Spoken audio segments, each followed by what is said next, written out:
Hi, I'm Rajeev YSR, CEO thunder plus. మేమేం చేస్తామంటే electric vehicles charging stations హైదరాబాద్లోనే కాకుండా దేశం నలుమూలలు కూడా పెడుతుంటాం. యాజ్ ఆఫ్ నౌ ఇంతవరకు 16 రాష్ట్రాల్లో 40 సిటీస్లో ఇంచుమించు 1000+ ఛార్జెస్, 250+ ఛార్జింగ్ హబ్స్ కూడా మనం పెట్టడం జరిగింది.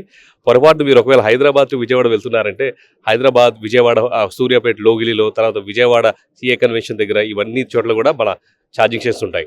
Now what is more important is ఈ టై హైదరాబాద్ అండ్ కండక్ట్ చేస్తున్నటువంటి ది గ్లోబల్ ఇన్వెస్టర్స్ సమిట్, దానికి ప్రీ రన్ అయినటువంటి హైదరాబాద్ ఆంటర్‌ప్రెన్యూర్స్ సమిట్లో పార్టిసిపేట్ చేయడం మాకు చాలా ఆనందంగా ఉంది. ఎందుకంటే 2 రకాలుగా ఆనందంగా ఉంది. ఒకటి ఏంటంటే ఆంటర్‌ప్రెన్యూర్ జర్నీలో తరచుగా వచ్చేది సక్సెస్ కాదు, ఫెయిల్యూరే. తరచుగా వచ్చేది యాక్సెప్టెన్స్ కాదు, రిజెక్షనే. అటువంటి టైంలో ఆల్రెడీ సక్సెస్ అయిన వాళ్ళు, వాళ్ళ యొక్క స్టోరీస్ కానీ, వాళ్ళ యొక్క కష్టాలు కానీ, వాళ్ళు ఏ విధంగా రిజెక్ట్ చేయబడ్డారు అవన్నీ షేర్ చేస్తూ వాటన్నిటిని మేము అధిగమించి ఇదిగో ఇక్కడ ఇలా ఉన్నాము అనేటువంటి మాట చెప్పడం, అది వినడం మాకెంతో చాలా ఇన్స్పిరేషన్గా ఉంటుంది. సెకండ్ ఏంటంటే this award.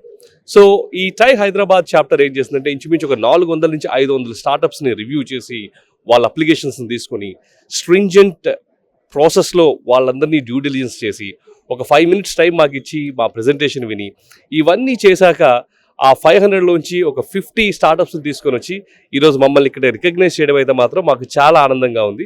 We believe and we think that this is the first step. ఎంత వేల ప్రయాణమైన ఒక్క అడుగుతో మొదలవుద్ది కాబట్టి మాకు కూడా అవే ఆశలు, అవే నిరీక్షణ ఉంది. ఏంటంటే ఎక్కడికో మేము చేరుకుంటామని. అయితే అది ఇదిగో ఈ చిన్న అవార్డు ద్వారా మొదలైందని మేము నమ్ముతున్నాం. We're looking forward for even more collaboration with TiE, not just the Hyderabad chapter but the entire global chapter, and then see how Thunder Plus can benefit with this particular association, and we are in the mission to completely eliminate the charger anxiety from the Indian EV ecosystem, and we hope that you all join us in this mission. కొత్తగా వచ్చే ఆంటర్‌ప్రెన్యూర్స్కి అయితే మెంటల్గా prepare అయ్యి రండి brother. ఏంటంటే brothers are sisters, ఒకటి మీరు success taste చేసే ముందు కనీసం ఒక 99 ఫెయిల్యూర్స్ అయితే టేస్ట్ చేస్తారు. ఎవరైతే 99 కాస్త తట్టుకుని ఆ ఒకటో దాని వరకు వెయిట్ చేస్తారో వాళ్ళే ఆ 100వ స్టెప్లో సక్సెస్ ఫీల్ చేస్తారు. ప్లస్ ఇంకొకటి ఏంటంటే చాలామందికి ఆంటర్‌ప్రెన్యూర్ అవ్వాలని, స్టార్ట్అప్ పెట్టాలనేటువంటి ఇది ఉంటుంది, కానీ దానికి సంబంధించినటువంటి ప్లానింగ్ కూడా చూసుకోవాలి. ఒకవేళ నిజంగా ఇంట్లో మీకు ఫినాన్షియల్గా అంత ఇమీడియట్ సపోర్ట్ లేకుండా ఉంటే my recommendation is don't jump. మంచిగా ఉద్యోగం చేయండి, స్కిల్స్ బిల్డ్ చేసుకోండి, కార్పస్ బిల్డ్ చేసుకోండి. మీరే మీ స్టార్టప్లో నెలకు ఒక RD చేస్తుంటాం కదా, అలా నెలకు ఒక 20,000, 30,000, 40,000 చేస్తూ ఉండండి.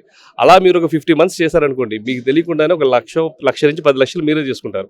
అప్పుడు ఎవరి మీద మీరు డిపెండ్ అవ్వకుండా, ఒకవేళ మీ స్టార్టప్ ఫెయిల్ అయినా సరే మీ ఇంట్లో వాళ్ళని పోషించడానికి ఎక్కడ ఇబ్బంది పడకుండా you have a surplus reserved. ఇలా ప్లాన్ చేసుకుని మాత్రమే మీరు వెళ్ళాలి. కానీ అందరూ చూస్తున్నారు కదని నేను స్టార్టప్లోకి వెళ్ళిపోతానని వెళ్ళి ఉన్నదంతా అందులో పెట్టి బాధపడే కంటే ప్లాన్డ్గా చేసుకుంటే there is nothing nobody cannot achieve. అంటే ప్రతిదీ ఎవరైనా సాధించగలరు. ఇంతమంది సాధించారంటే మీరు కూడా సాధించగలరు. చిన్న ప్రణాళిక, ప్లానింగ్ కరెక్ట్గా ఉంటే మాత్రం యుల్ బి వెరీ సక్సెస్ఫుల్. మీ వల్ల ఫ్యామిలీ మాత్రం స్ట్రగుల్ అవ్వకూడదు. That's my main intent. Thank you so much. All the very best హైబీస్ TV. Thank you so much.